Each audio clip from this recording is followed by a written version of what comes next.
एक व्यक्ति था लाला राम नाम का, बिल्कुल सत्य घटना। गरीब आदमी था और बीमारी के कारण से उसकी कमर झुक गई थी और ये बढ़ईगिरी का काम करके वो अपना परिवार का पालन पोषण करता था। उसका एक ही बेटा था, रामवृक्ष उसका नाम था। उसके पढ़ाया लिखाया को पढ़ने लिखने के बाद वो मिलिट्री में क्लर्क हो गया। तो पत्नी दोनों बड़ी खुशी मनाते थे कि हमारा बेटा सर्विस पा गया, हम धन्य हो गए।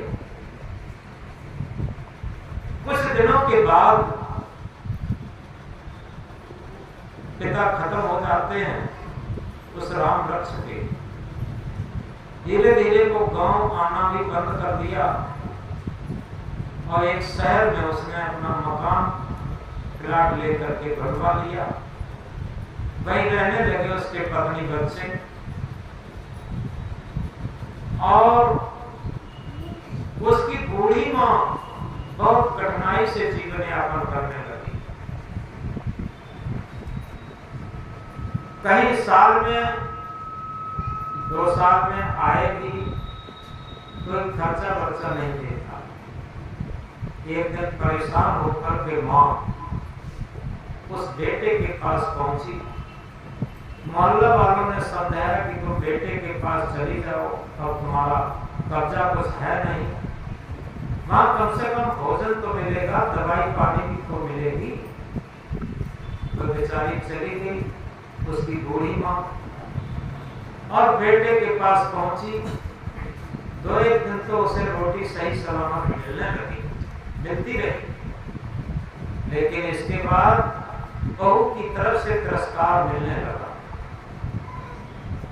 अब वो लड़का भी कुछ नहीं कहा। अब लोग जैसा भूख पीकर के वो रह जाती कि जिस बेटे को बड़ी गरीबी में माँ बाप ने पाला पोसा, पढ़ाया लिखाया और सर्विस लायक बनाया, और सर्विस लगने के बाद ये बूढ़ी माँ को, असहाय माँ को बिल्कुल भी किसी प्रकार की सहायता तो बहुत बड़ी बात, रोटी देना भी दुश्वार उसके लिए हो गया। एक दिन क्या होता है, उसी के गांव का एक लड़का मिला। उस लड़के से कहा कि तुम गांव जा रहे हो तो हमारी मां को लिए जाओ। और वो लड़का जानता था कि ये इसकी पत्नी इसे रोटी देती नहीं और ये भी मजबूरी में है। तो उसने कहा भाई अभी तो हमें बहुत काम है, अभी नहीं ले जा पाएंगे, फिर कभी देखेंगे। वो भी चला गया। तो किसी रिश्तेदार को बुलाकर अपनी मां को घर पे छुड़वा दिया। जब मां घर पे आई तो डिड़गारी खोल के रोने लगी। मोहल्ले वाले इकट्ठे हुए। अब इकट्ठे हुए तो वो कहने लगी कि जिस अकेले बेटे को, उसका अकेला बेटा था, अकेले बेटे को किस तरीके से पाला पोसा, मजदूरी करके पिता ने इतने कष्ट उठाए, आज भाई बेटा और बहू, वो सेवा तो बहुत दूर की बात है, दवाई पानी तो बहुत दूर की बात है, रोटी देना भी दुश्वार। तो अब इस बात को सुनकर के कुछ आंखें खुलती। सत्संग क्या करता है? आंखें खोलता। क्यों? जिन परिवार के मोह में पालन पोषण हेत करत रहत सुबह शुभ नर नेक करत नहीं चेत, आखिर में छुट जाएंगे जिन्हें निस दिन दौर, छल हिंसाय घात कर हरत पराए को। जिस दिन तुम यहाँ से जाओगे तो को तेरे साथी होंगे, परवश होकर के चल दोगे, अपने अपने राही होंगे। यथार्थ में हम अपने परिवार के पालन पोषण के लिए दूसरे परिवार के लोगों से रिश्वत लेते हैं, कम तोलते हैं, मिलावटबाजी करते हैं, धोखा देते हैं, छलकपट करते हैं, बेईमानी करते हैं, ठगाई करते हैं, क्या क्या नहीं करते। किसके लिए? अपने परिवार को उन्नत की चरम चोटी पर पहुंचाने के लिए। लेकिन विचार करके देखा,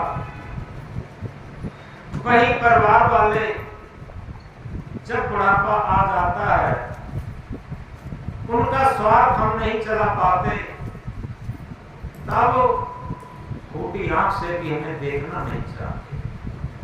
आखिर घर, मकान, महल, बैंक बैलेंस, सोना चांदी, रुपया पैसा, घोड़ा गाड़ी वाहन, ये सब यहीं छूट जाएंगे। लेकिन हम क्या लेकर के जाएंगे? जो हमने अच्छे या बुरे संस्कार कमाए, संस्कारों की कमाई लेकर के जाएंगे। ये हमारी आंख खुलने की स्थिति है। हम समझें कि हम बाहर के चकाचौंध में न पड़ें। ये बाहर का चकाचौंध धोखा देता है, ये बाहर की दुनिया धोखा देती है। ये संसार स्वार्थ का साथी, इसमें नहीं अपना। अगर हम सही तरीके से विचार करें, विवेक करें, तो ये सारा संसार स्वार्थ का साथी है।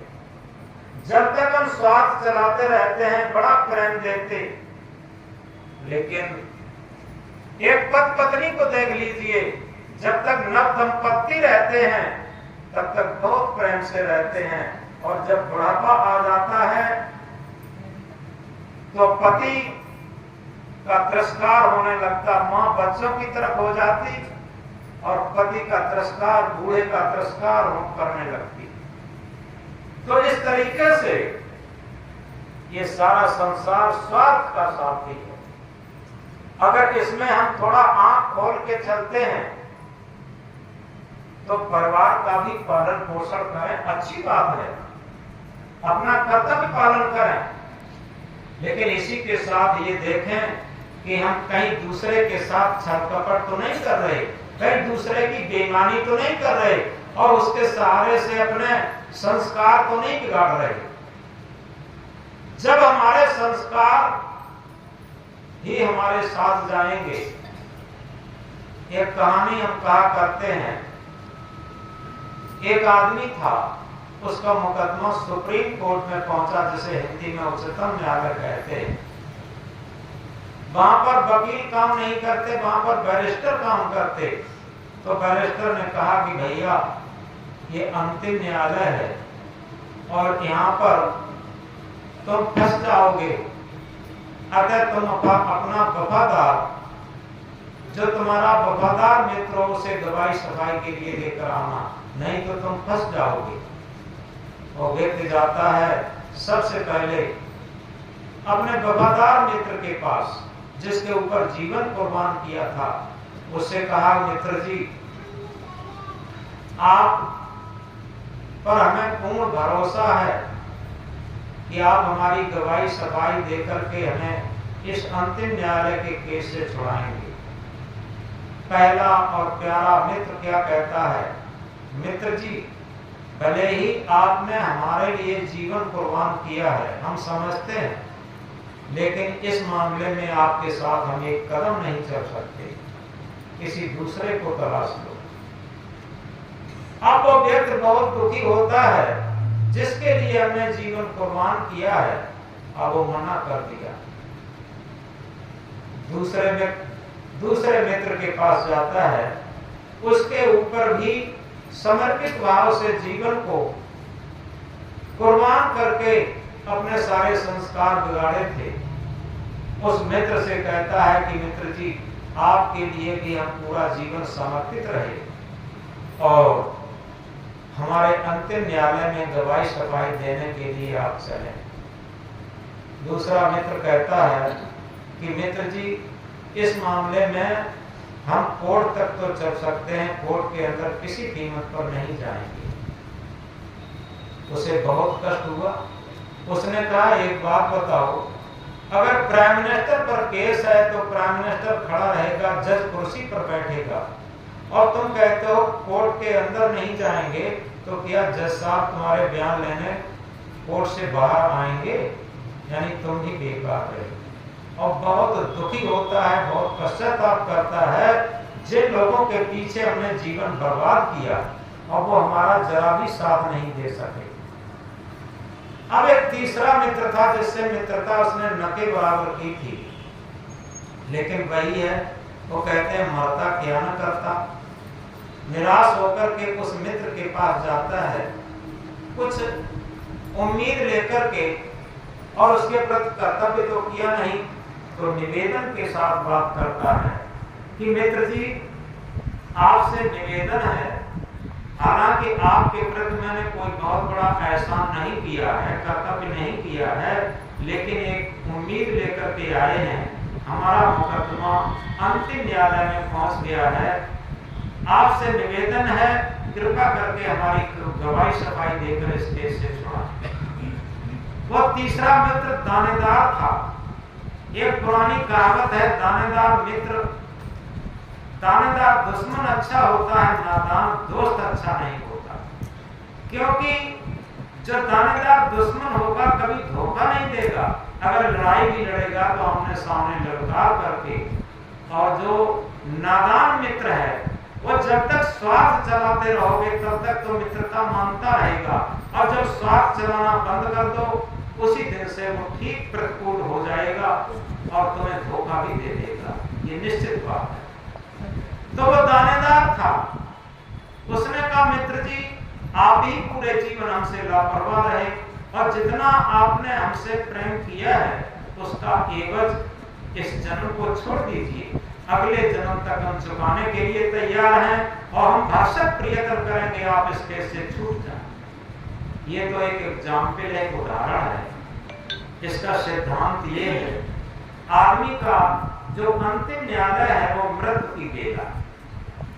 मृत्यु की बेला जब आती है तब आदमी सबसे पहला और प्यारा मित्र उसका क्या है? धन। आदमी का सबसे पहला और परम प्यारा मित्र धन है, और धन के ही पीछे पूरा जीवन कुर्बान कर देता है। अगर सही पूछी जाए तो पहले एक कहावत चलती थी, धन यदि गया कुछ नहीं गया, धन यदि गया कुछ नहीं गया, स्वास्थ्य गए कुछ जाता है, और सदाचार यदि गया मनुष्य का सब कुछ ही लुट जाता है।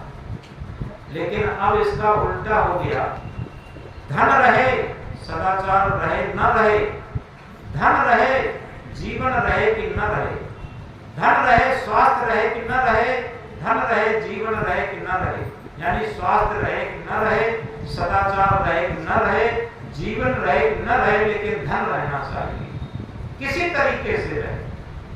लेकिन वही परम प्यारा मित्र जो जीवन से भी प्यारा मित्र धन था, जब मृत्यु की बेला आती है तो आदमी धन की तरफ उसकी निगाह रहती है, लेकिन धन कहेगा क्या, वो तो जड़ है, एक कदम भी किसी के साथ आज तक नहीं गया। इकट्ठे कर जहां के जर, इकट्ठे कर जहां के जर, सभी मुल्कों के मालिक थे, सिकंदर जब चला दुनिया से दोनों हाथ खाली। तो इस तरीके से जो पहला और परम प्यारा मित्र जिसके पीछे आज तक पत्नी में झगड़ा है, भाई भाई में झगड़ा है, पड़ोसी पड़ोसी में झगड़ा है, गुरु चेला में झगड़ा है, और यहाँ तक कम तौलना, घूसखोरी, बेईमानी, राजनीति, धक्काधड़ी, आतंकवाद, घोटालाबाजी, जो कुछ भी चल रहा है वो सब धन के ही तो पीछे चल रहा है। लेकिन कभी विचार करके देखा, मरने वालों के साथ कभी भी एक छलांग क्या गई है? और जब नहीं गई है तो इतना बावलापन क्यों? इसके लिए सारी बेईमानी क्यों? तो इस तरीके से पहला और प्यारा मित्र मना कर देता है, एक कदम भी हम साथ नहीं चल सकते। दूसरा मित्र है परिवार वाले, जो कहता था कि हम कचहरी तक चल सकते हैं, वो है परिवार वाले। जिन परिवार का पालन पोषण किया था वो मृत्यु की बेला में वो क्या कहते हैं कि हम कोर्ट तक चल सकते हैं, कचहरी तक चल सकते हैं, आगे हमारा दम नहीं है। तो परिवार वाले मृत्यु की बेला में अर्थी के साथ शमशान घाट तक जा सकते हैं, इसके आगे उनका भी दम नहीं। शमशान बहुत ही समृद्ध शब्द है। सम माने बराबर, शाम माने शाम। जहाँ सबकी शान बराबर होती है उसे शमशान कहते हैं। कितने मुखलिस हो गए, कितने तवंगर हो गए, कितने मुखलिस हो गए, कितने तवंगर हो गए, और खाक में जब मिल गए तो सब बराबर हो गए। बाम मुट्ठी पर राख में बदल जाते हैं। कोई बड़ा नहीं, कोई छोटा नहीं, कोई दबंग नहीं, कोई गरीब नहीं, कुछ नहीं। तो इसलिए जो दूसरा मित्र है परिवार वाले, वे केवल शमशान घाट तक साथ जा सकते, इसके आगे उनका भी दम नहीं। अब वो निराश और हिरास होकर के दिल को मथलता हुआ तीसरे मित्र के पास जाता है। तीसरे मित्र की तरफ निगाह दौड़ाता है। तीसरा मित्र जिससे प्रेम नहीं किया है लेकिन दानेदार है, वो क्या है? पवित्र कर्म धर्म भक्ति। जीवन में हमने जितना पवित्र कर्म धर्म भक्ति परमार्थ कर लिया है, वो सब संस्कार के रूप में हमारे साथ है, और यथार्थ में मरने के बाद वही साथ जाएगा, जिसके लिए कहा है संग चले सोई धन है प्यारे, छूट जाए सोई माया। जो साथ जाने वाला धन है, क्या वो भी हमने इकट्ठा किया है? कर ले कमाई ऐसी जो साथ जा सके, कुछ कमाई ऐसी भी कर लें जो हमारे साथ जाए। वही सच्चा बैंक बैलेंस है, वही सच्चा मित्र भी है, जो मरने के बाद भी साथ हमारा न छोड़े। वो सच्चा मित्र भी है, सच्चा धन भी है। तो इस तरीके से ये भक्ति क्षेत्र, ये परमात्मा का क्षेत्र, रामायण में भी कहा है परहित सरिस धर्म नहीं भाई, पर पीड़ा सम नहीं अदमाई।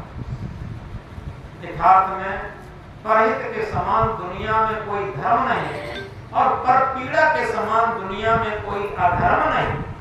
जब घर में माता पिता ही दुखी हैं, गरीब हैं, जो माता पिता वृद्ध जन ही दुखी हैं, सेवा के बिना आज पूजाएं बहुत हो रही हैं, तीर्थ यात्राएं बहुत हो रही हैं, व्रत उपवास बहुत हो रहे हैं, लेकिन विचार करके देखें, जमीनी स्तर पर देखें, धर्म उसे नहीं कहते हैं दिखावा को। दिखावा छोड़ दो प्यारे, दिखावा छोड़ दो प्यारे, तभी कुछ हाथ आएगा। ये जीवन क्षणिक है, क्षण में काल के काल जाएगा। जितना हम धर्म के नाम पर, भक्ति के नाम पर, आपस में प्रेम के नाम पर, चाहे वो पति हो पत्नी हो, भाई भाई हो, पिता पुत्र हो, गुरु शिष्य हो, किसी भी स्थिति में हो, आज दिखावा ज्यादा है कि हम आपसे बहुत प्रेम करते, लेकिन प्रेम की परीक्षा कब होती? रामायण की एक चौपाई है, धीरज धर्म मित्र और नारी आपत्ति काल परखिए चारी। धैर्य की परीक्षा, हम कितने धैर्यवान हैं, कितने धर्मवान हैं, हमारे हम कितना धार्मिक हैं। धीरज धर्म मित्र और नारी, बहुत मित्र बनते हैं। एक लड़का था, उसके बहुत मित्र थे, घर में आते जाते रहते थे, उसकी पढ़ाई लिखाई सब चौपट थी। पिता ने समझाया कि बेटा, मित्रता दो एक बच्चों से होती है, दो एक मित्र हो पाते हैं सही सही, तुम्हारे तो बहुत मित्र हैं, ये मित्र नहीं होते, ये सब स्वार्थी। लड़के को बात बहुत खराब लगी। उसने कहा पिताजी आप पुराने जमाने के हैं, ये हमारे सब मित्र हैं, सब वफादार हैं।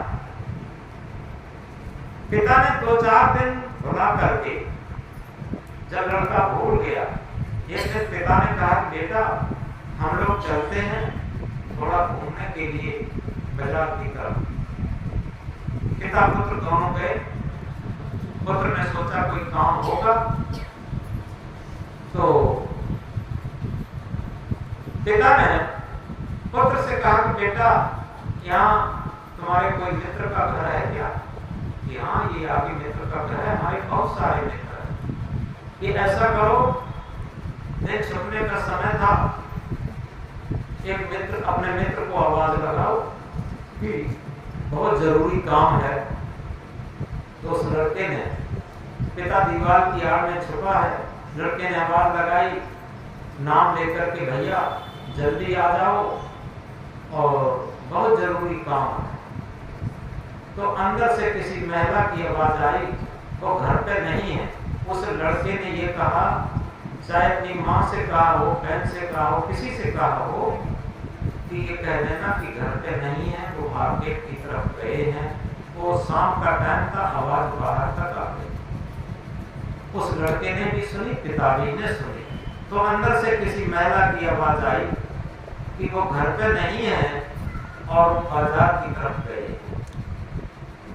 अब लड़के को अंदर से कचोटन पैदा हुई। पिता ने कहा कोई बात नहीं, अब चलो दूसरी जगह चलते हैं, दूसरे मित्र के पास।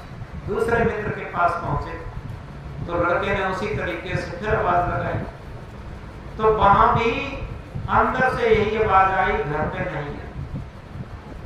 3 मित्रों को जांचा और तीनों मित्र अनुपस्थित मिले। कोई रिश्तेदार गया था, रिश्तेदारी में गया था, कोई बीमार था और कोई मार्केट चला गया।